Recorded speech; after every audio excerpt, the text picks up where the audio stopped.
Hey everyone, Ace Monkey here. So it's been over a month since the Origami King was released, and today we're going to go over the 5 things I would like to have seen in it. Now, this isn't me bashing the game. On the contrary, I thoroughly enjoyed it. It was a great game with great moments and even greater music, which I made a whole video on its music explaining how great it is. If you haven't checked it out, links in the description.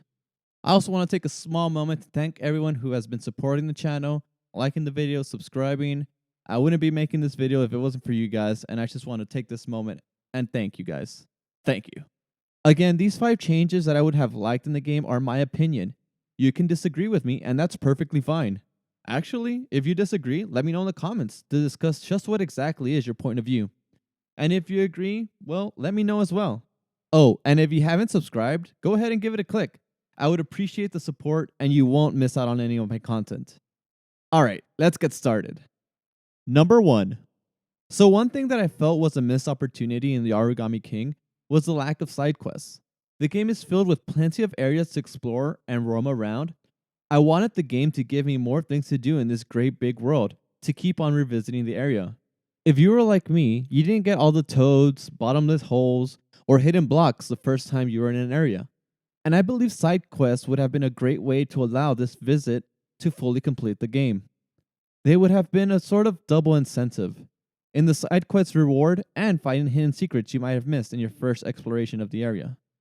Now, they kind of had a thing going on with the idea of going back to the log cabin area and use the fire elemental to light up the campfire and getting the clam from the Great Sea and finding a toad inside.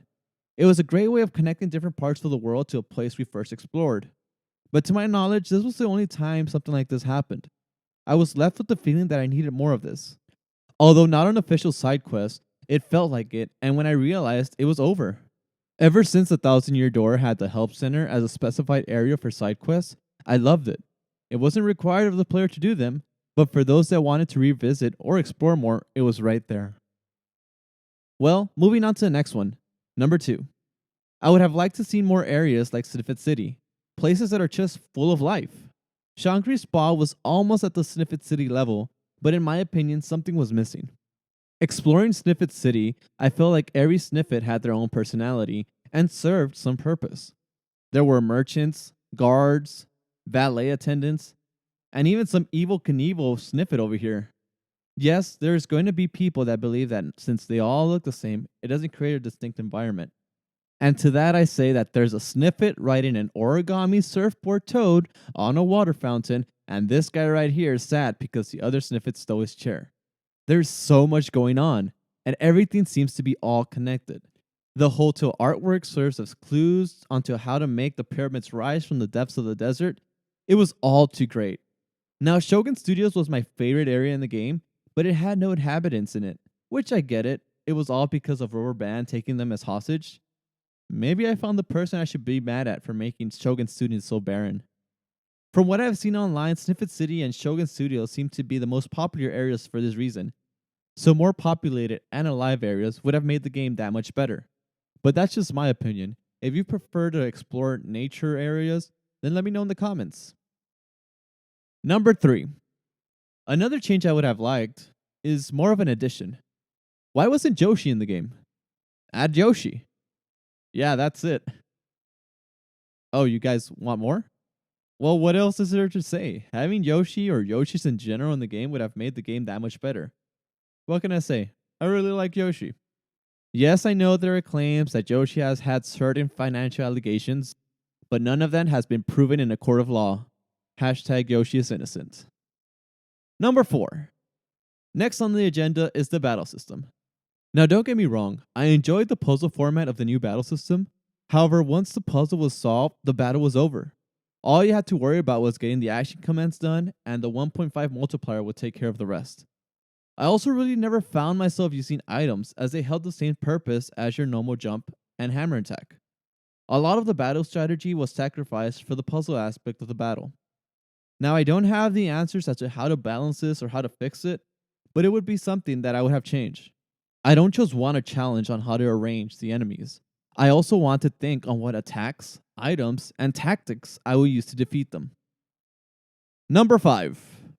For my last change I would like to make to Origami King is one that they kind of implemented, but in my opinion fell short. Out of all the companions that Mario had during his journey, I believe they did the best job with Professor Toad. Without the help of Professor Toad, there was no way to translate the messages needed to further explore the scorching sandpaper desert. He was essential to the journey and his abilities were seen in the overworld.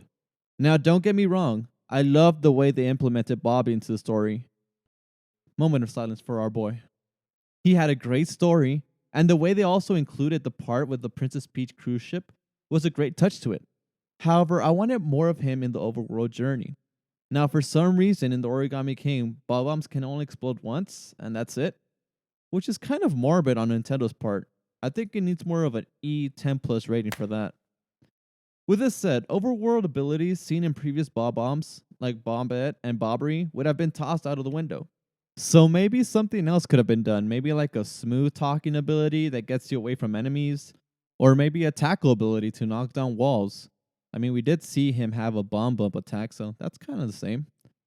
The same goes for Kamek and Bowser Jr. We could have easily seen Kamek's magic being used in the overworld to maybe shapeshift, or maybe we could have used Bowser Jr.'s clown car to traverse the land faster, or go over spikes or something. Again, I love the interactions between each of these partners, but wanted the overworld interaction they had to be on par with what they had with Professor Toad. So yeah, this is a list of changes that I have liked in the Origami King. This is my first kind of list video kind of thing. So if this is something that you guys like, let me know. Maybe I could do another list for you guys or a top 5 of some sort. Again, these are just my opinions. I want to hear your opinion also. If you agree with me, you have different views, let me know. Again, thank you to everyone for your support. Thank you for your likes. Thank you for your subscribing. You guys are awesome. I'm Ace Monkey. Have a great day. Thanks for watching.